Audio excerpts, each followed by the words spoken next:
Eric Hammer here, registered physiotherapist. Today I'd like to show you some progressions that you can do for a side plank exercise. But before I continue, please hit that subscribe button below so you'll be notified about any new videos I have here on my channel.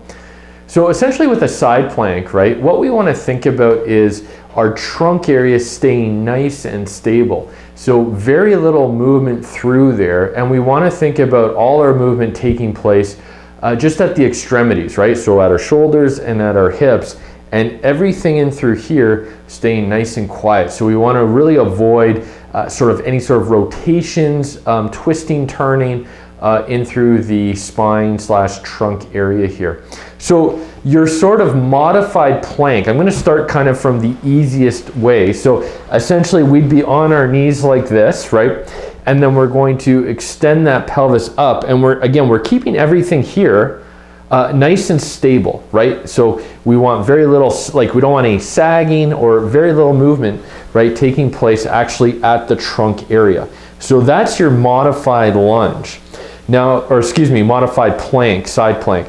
And then from there, essentially what we want to do is we want to move towards keeping that leg straight, right? And then we're doing the same thing here. We want to really monitor, hey, how much movement is taking place as I'm doing that exercise, right? So if we're finding, hey, there's a lot of twisting, turning, etc., we're going to want to go back to just that modified side plank position.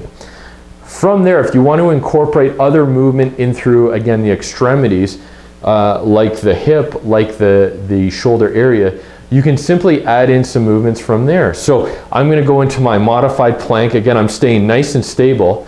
And then, hey, it might look like I'm going to just go into a little bit of shoulder abduction here and maintain.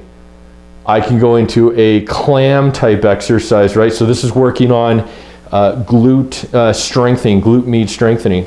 I might go into a straight leg raise on the side.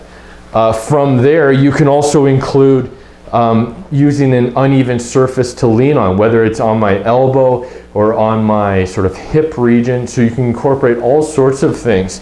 I'm actually doing this exercise on a massage table, and this is going to be more challenging than if I'm, for example, doing that on a yoga mat. So essentially, with our progressions, we want to think about incorporating movements in through our shoulder, in through our hip. We want to think about moving from a modified to a longer lever, basically going up onto our feet. And then throughout, we want to maintain those same sort of principles as everything here is staying nice and still and stable. There's minimal movement.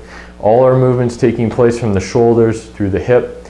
And then, as I mentioned, to make it more challenging, hey, I'm going to add in those uneven surfaces. So that might look like a foam mat, right? That might look like a Bosu ball. So all sorts of different combinations that you can do to make that exercise more challenging for you. Thanks again for watching, and please feel free to leave a comment below. And please check with a doctor or physiotherapist to make sure that this exercise is appropriate for you. Thanks again for watching, and have a great day. Take care.